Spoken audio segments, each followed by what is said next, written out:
Good evening. You're watching the Hard Facts with me, Poonam Burde. We're coming to you live from the CNN News 18 Federal Bank Primetime Studio. In 1975, as Indira Gandhi proclaimed the emergency, she justified it as a means of saving democracy. For 2 years, until 1977, there was brutal crackdown on opposition leaders, freedom of press, basic rights and principles of Indian citizens were under threat. But Indira Gandhi reiterated that democracy pitch that she made on the day she imposed it. Today, her party is making that same pitch again to save democracy. But they would rather not be reminded of the emergency or Indira's defense for it. Which is why the Congress is now up in arms as the Modi government marks 50 years of the emergency in Parliament. Today was day 4 of the first session of the 18th Lok Sabha, and for the 4th consecutive day, the dark chapter of emergency echoed in the House. Today, as President Droupadi Murmu took to the podium to give her customary address to the joint sitting of Parliament, she made reference to the biggest and darkest chapter in Indian history. She said the Constitution has stood up to every challenge and every test in the past decades. And as she did that, there was uproar from the opposition benches.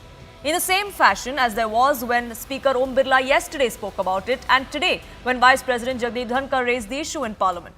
Listen to what transpired. ये सदन 1975 में देश में आपातकाल emergency लगाने के निर्णय की कड़े शब्दों में निंदा करता है। भारत के इतिहास में 25 जून 1975 के उस दिन को हम हमेशा काले अध्याय के रूप में जाना जाएगा। इस दिन तत्कालीन प्रधानमंत्री श्रीमती इंदिरा गांधी ने देश में इमरजेंसी लगाई और बाबा साहब अम्बेडकर द्वारा निर्मित संविधान पर प्रचंड प्रहार किया था। 25 जून 1975 को लागू हुआ आपातकाल संविधान पर सीधे हमले का सबसे बड़ा और काला अध्याय था।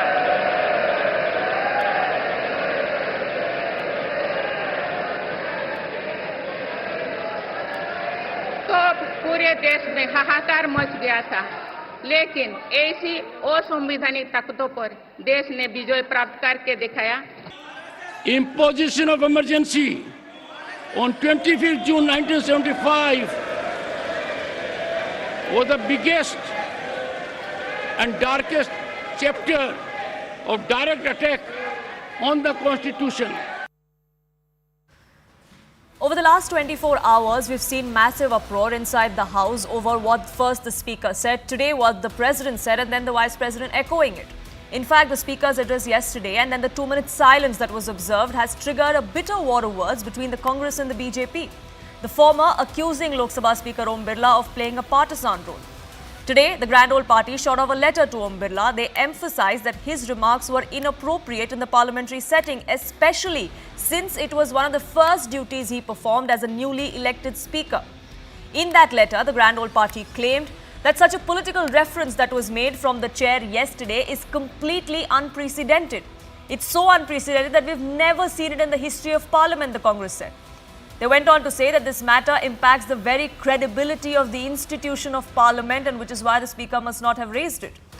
They also then said that we express our profound concern and anguish. This is nothing but travesty of parliamentary traditions, is what the Congress went on to say about Om Birla raising emergency yesterday.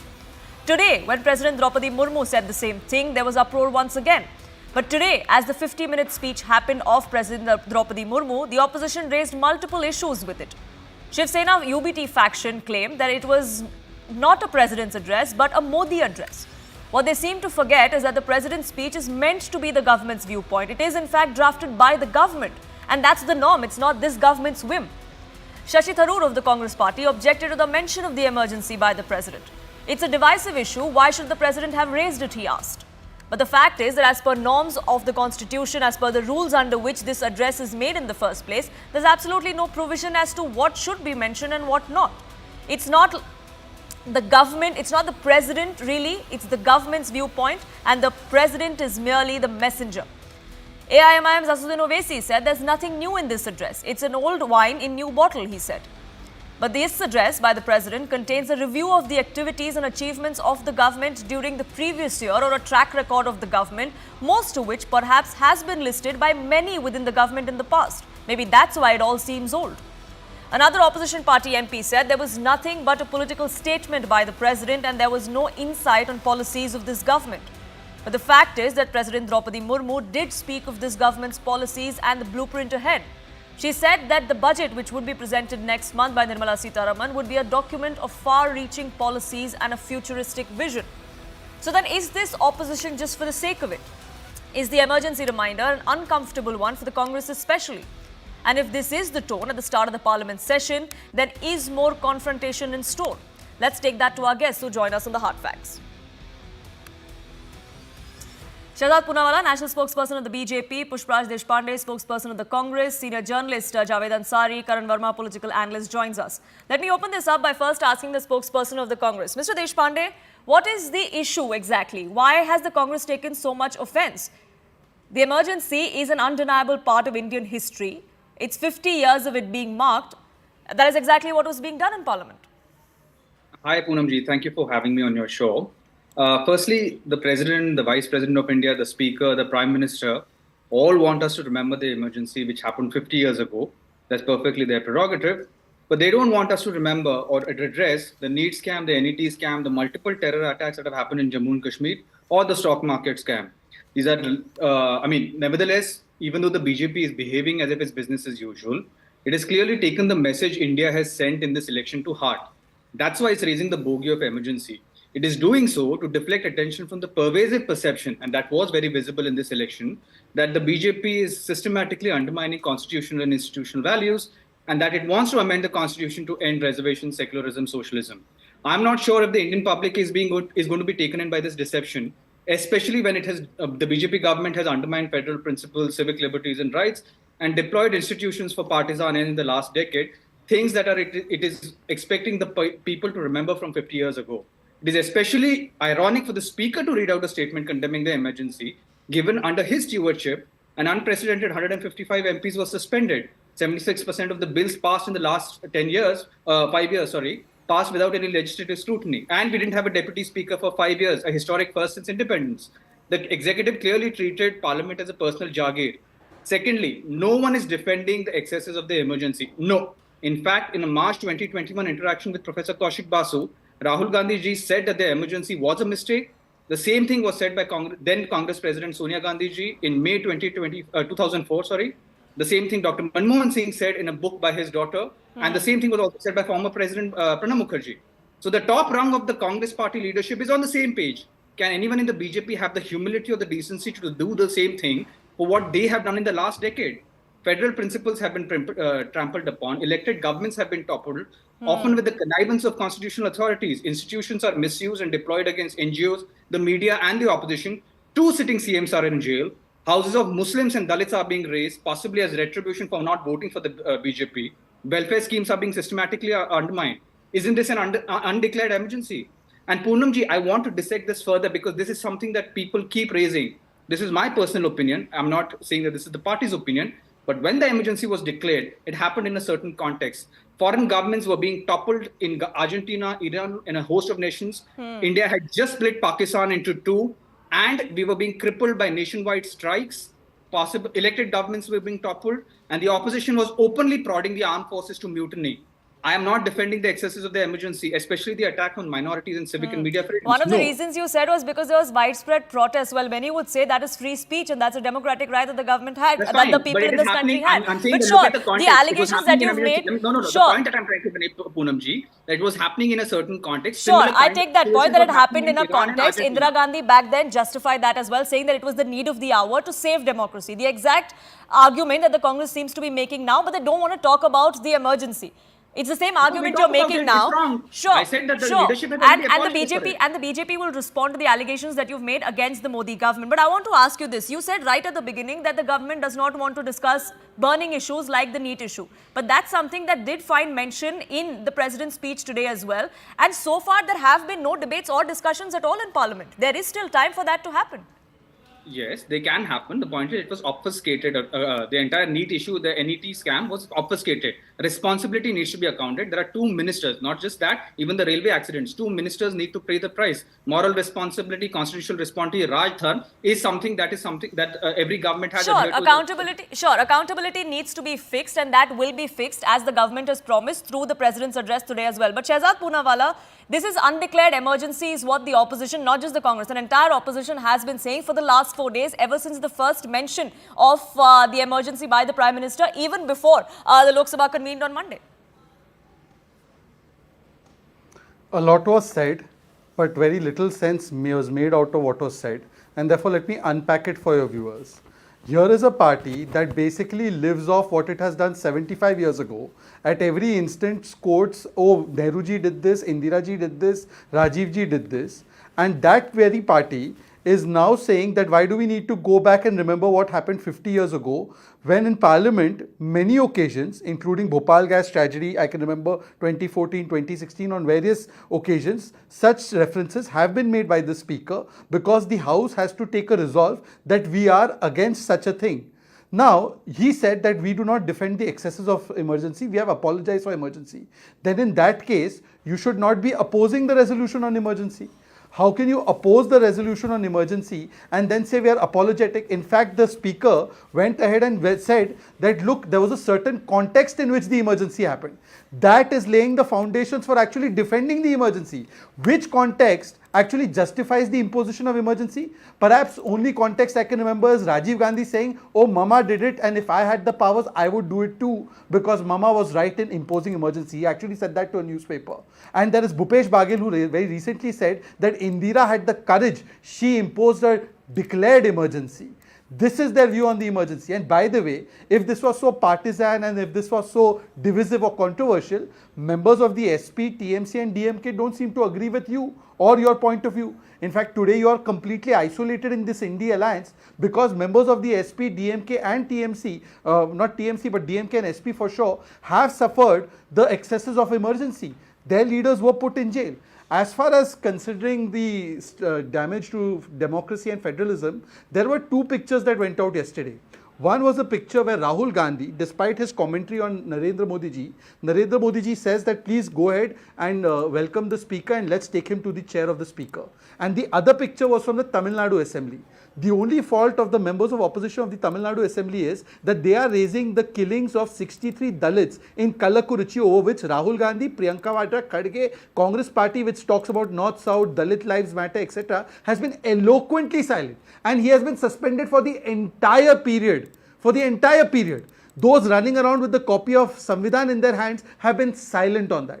Those who say they are the defenders of Samvidhan should actually be celebrating this resolution. But unfortunately, things don't change even over a period of 50 years. Is that mindset of my way or highway?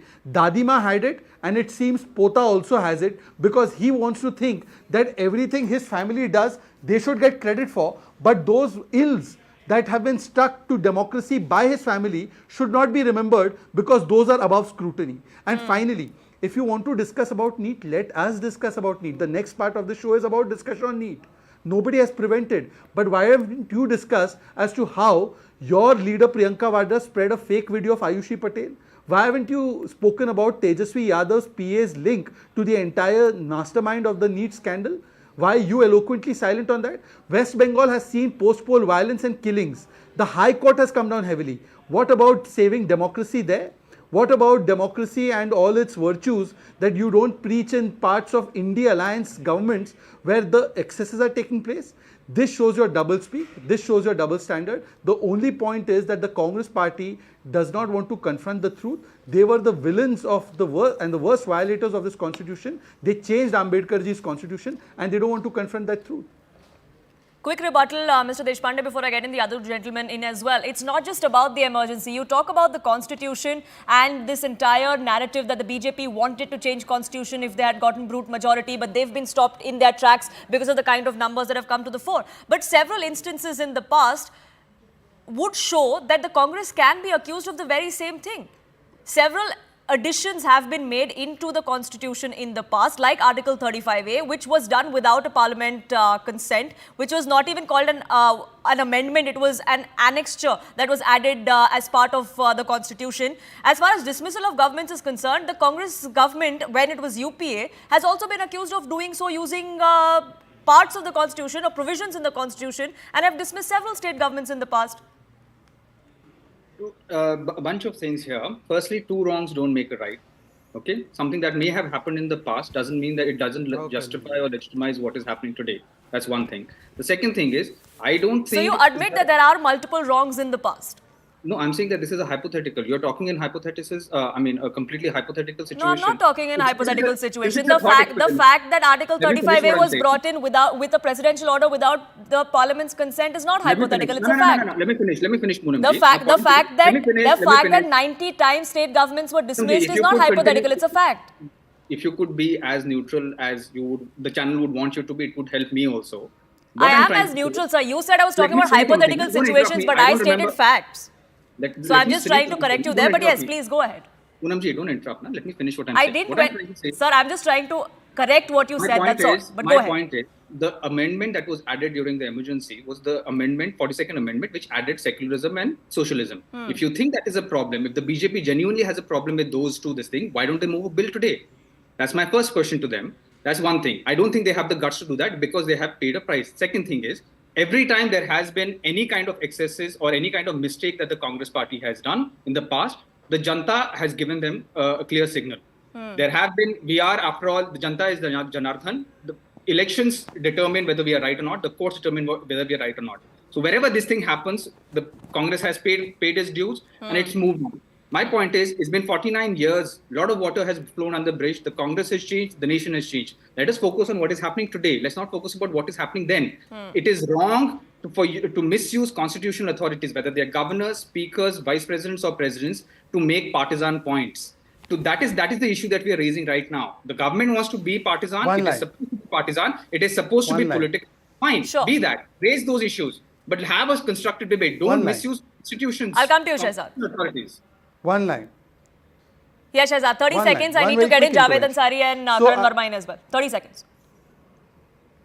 Poonam, let's talk about today. So please, can Mr. Deshpande in simple English explain to us why the leader of opposition in Tamil Nadu Assembly has been kicked out for the entire session only because he raised the deaths of Dalit people from Kalakuruchi? Can you please tell me, Mr. Deshpande, in not so fancy English, as to why Mamata Banerjee and Rahul Gandhi, your leader, on which you've written a book, I presume, has not been able to wish the Prime Minister on the third time that he has been sworn in as the Prime Minister, which is a basic democratic convention. Forget the conventions that you were talking about, which you yourself don't follow, whether it's about the pro tem speaker or about the deputy speaker. Why, Mr. Pushparaj Deshpande, did you boycott the Samvidhan Divas program if you are such big champions of Samvidhan, especially when it was presided by a tribal president of India? Why is it that your leader, Mr. Khadge, boycotted the Independence Day program, which had nothing to do with politics? Sure, so the point that the BJP is trying to make here... Since you are such big champions of constitution... Sure, so the point that the BJP has been trying to make here is that of hypocrisy and double standards. Let me get in the other gentlemen who've been patiently waiting in as well. Karan Verma, this is not the time, this is not the place, this is not the office that should have been used to raise these issues, to speak of the emergency. That seems to be the main objection as far as the Congress and the rest of the opposition is concerned. Poonam, this is very much the time, this is very much the place where this should be raised with full conviction and full power so that this current generation and the future generations know how the Congress trampled upon the rights of the citizens of this country. I mean, can you imagine the enormity of the situation? 140,000 put in prison without trial, press censored, mass sterilization happening. The citizens today cannot fathom what happened, transpired back in 1975. And our friend from Congress says, oh, too much water has flown under. Well, you've been a repeat offender, just so you know. Yes, you've not had the numbers to impose an emergency after that. But in 1985, in June of 1985, Rajiv Gandhi on the floor of the House said, I stand by the decision that was taken in 1975, and if any Prime Minister should get another opportunity, he should have the guts to impose emergency. He did not put emergency off the table. What did they do when they brought about the Anti-Defamation Bill in 1988, where they wanted to censor everything that the press came out? pre-censorship. It was the media that fought that battle and they had to take it back. Rajiv Gandhi had to literally take it back. What happened during the Manmohan Singh years, by the way? 12,000 activists pressed with sedition charges, 8,500 in a single day. And the Home Minister goes to court and says they are anti-nationals. In Chhattisgarh, where they had their state government just a few years back, they pressed sedition charges on an individual who complained of electricity theft. Can you imagine this? And in India Alliance, they sit with Mamata Banerjee. 50 are killed in Panchayat polls. Right now also, post the Lok Sabha polls, people are being slaughtered. It's the Calcutta High Court that comes heavily on them, and then they sit together and plot and pontificate to the world about saving democracy. Rahul Gandhi and Mamata Banerjee. Shame on this attitude. This is the hypocrisy.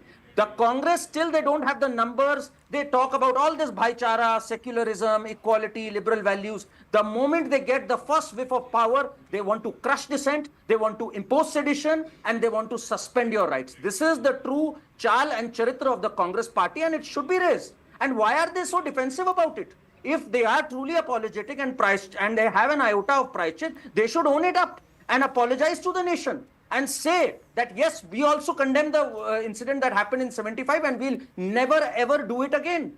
Why don't you join the chorus today? Why are you so defensive about it? That's the big question.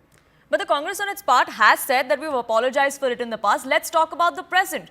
And that is something that a lot of people in this country want to talk about.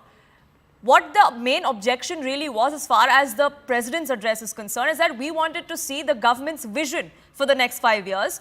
Yes, we've heard about the achievements, many of which the opposition wants to contest, but we want to see a blueprint, and that was lacking. Javed Ansari, that criticism many would feel is valid of the government today.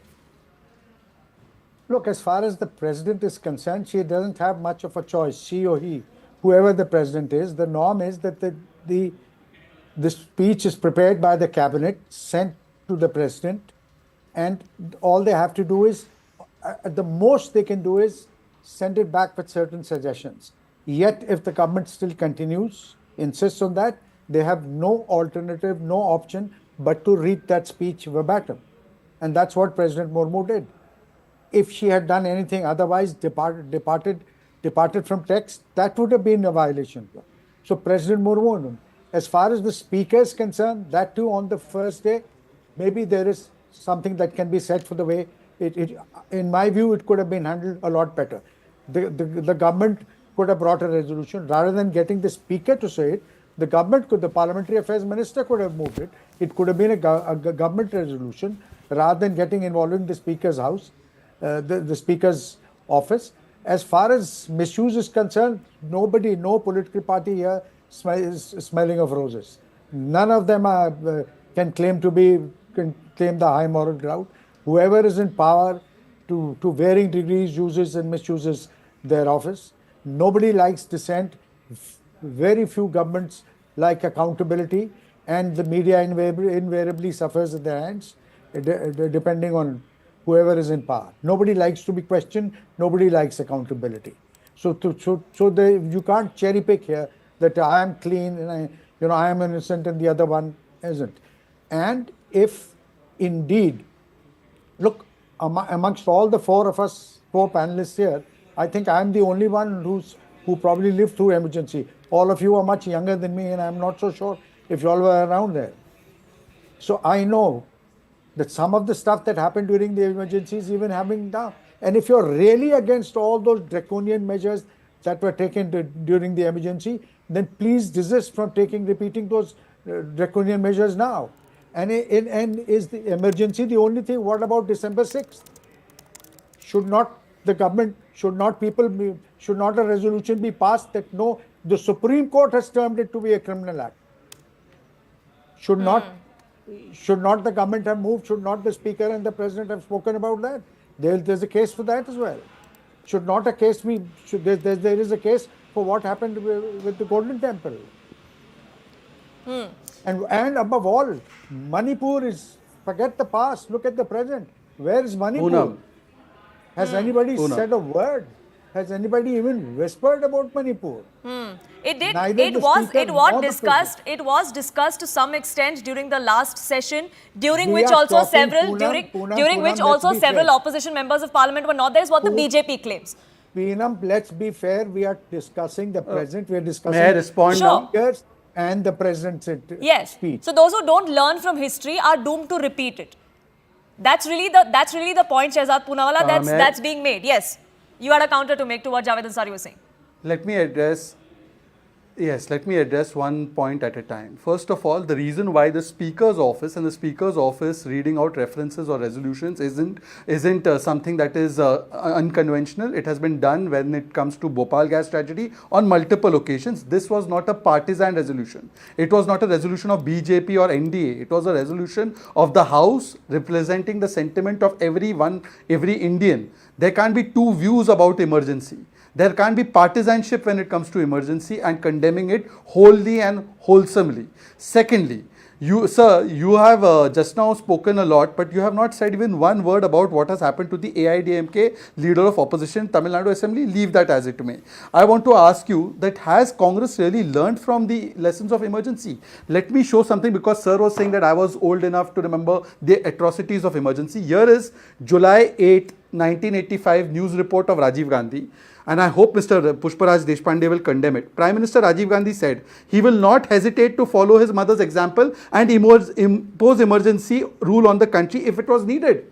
Now I want Mr. Deshpande A to condemn Rajiv Gandhi's statement, and secondly, forget Rajiv Gandhi. I'll make you hear a statement of just few days ago. Bhupesh Baghel, listen. लेकिन इंदिरा जी में साहस थे, उन्होंने घोषित आपातकाल लगाया था.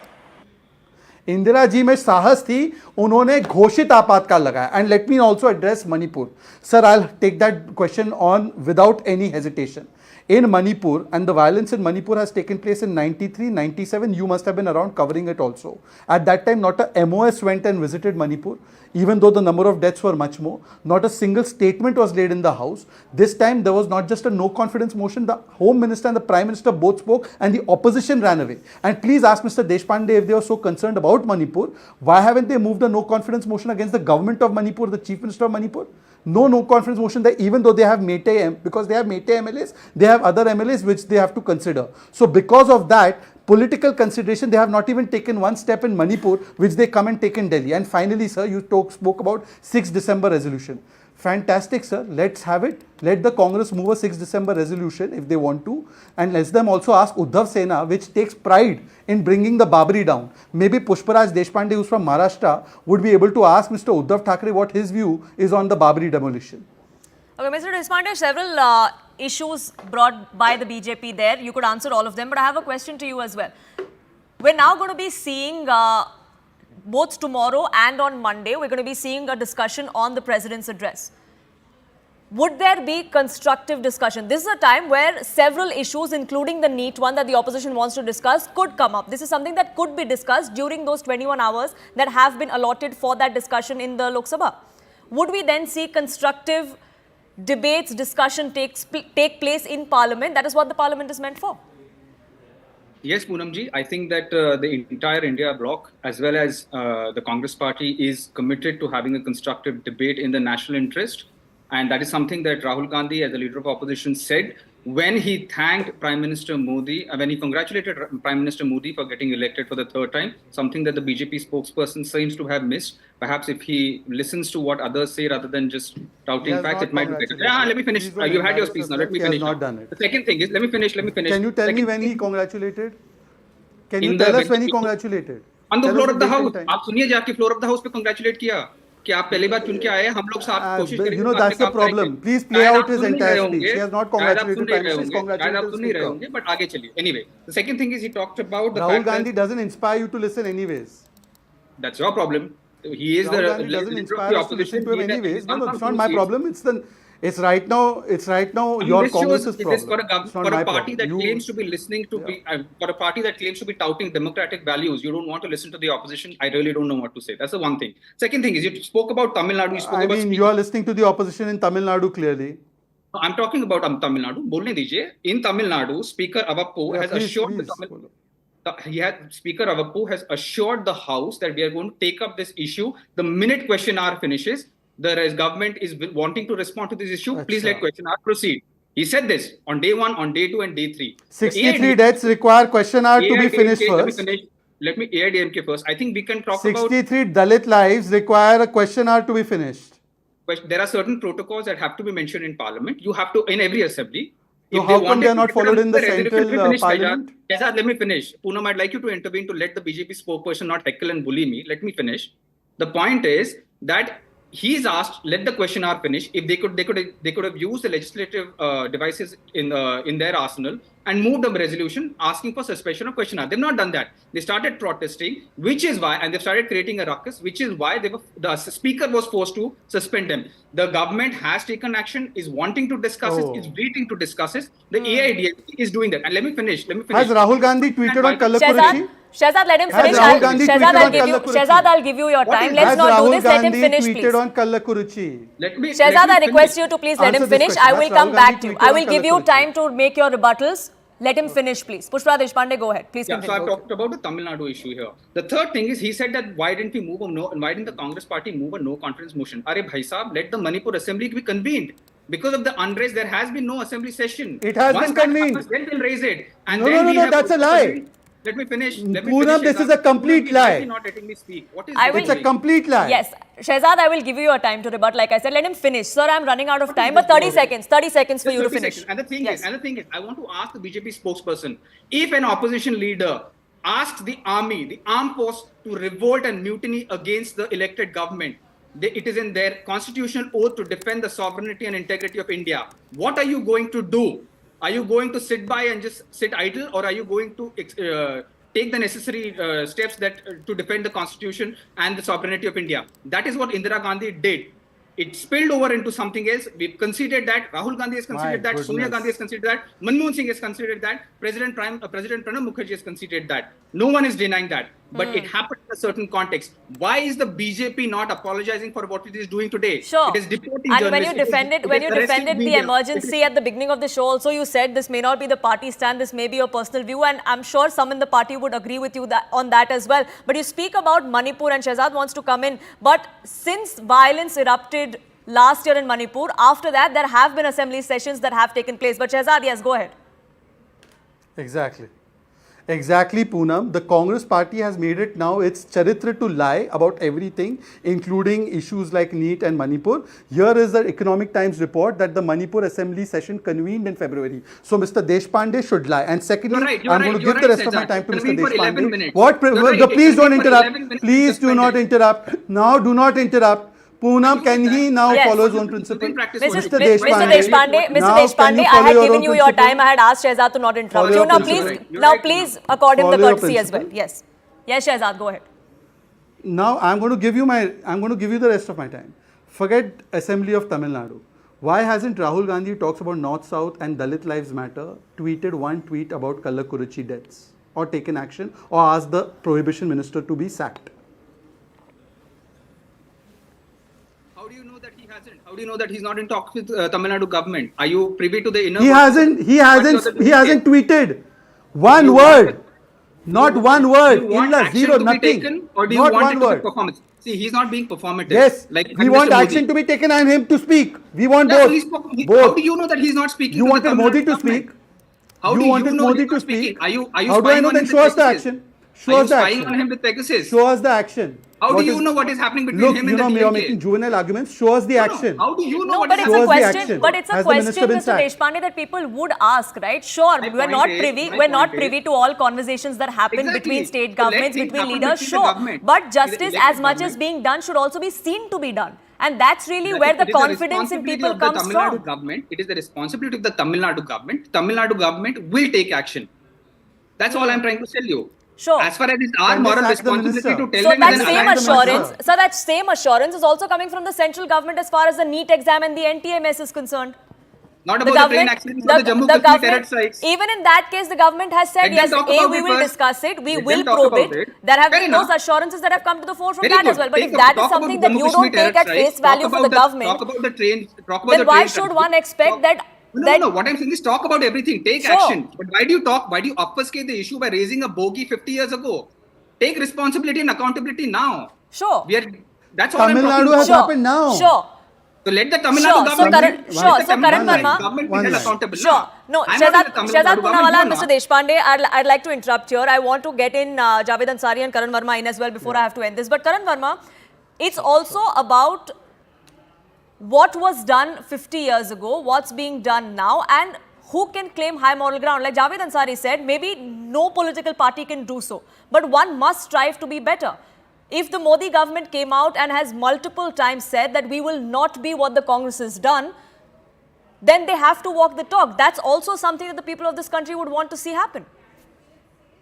So, with all due respect to Javed Ansari Saab, and I have a lot of respect for him, I think when he equates the two and does this monkey balancing, it is grossly unfair. What happened in 1975 was unprecedented by all standards. You can't compare it to one-off incidents which are aberrations under the regime of any other government. What the Congress party did in 1975, and they followed it up. I give you multiple instances. That is unprecedented. If you're trying to just do monkey balancing, I don't think you are being fair to the cause. The Congress party, even right now, it's not just 1975. Mr. Shahzad just raised a point about what happened in the Tamil Nadu Assembly. You have two templates here, Poonam. One template is where they are ready to discuss needs, threadbare. They are not shooing away the opposition leader out of the house. And here you have where they tried to brush it under the carpet. If not for the BJP raising this issue, they tried their best to make sure this doesn't come out. And when the opposition leader raises it, they make sure he's carried out of the assembly. So this is the brute force they are using against any voice of dissent. And that is their challenge, Charitra. That is what we need to raise here and talk about. Sure. We need to have a sense of proportion. We can't say sab aise hi hai. Sab aise hi nahi hai. Congress party has shown unprecedented excesses in terms of trampling on human rights, in terms of trampling on which I don't think Javed Ansari is denying either. Which I don't think Javed Ansari is denying either. But yes. I think in hindsight you might want to reconsider the term you used, monkey balancing. If for nothing else, I'm much older to you. I don't know you. I've never had occasion to meet you, but Shehzad knows me better. There's lots of stuff, and I also have a bit of knowledge of the English language. There's lots of stuff I can use to describe you or my opponent, but I've never done it, and I will not be tempted despite what you may say. Okay? You were talking of people being thrown out.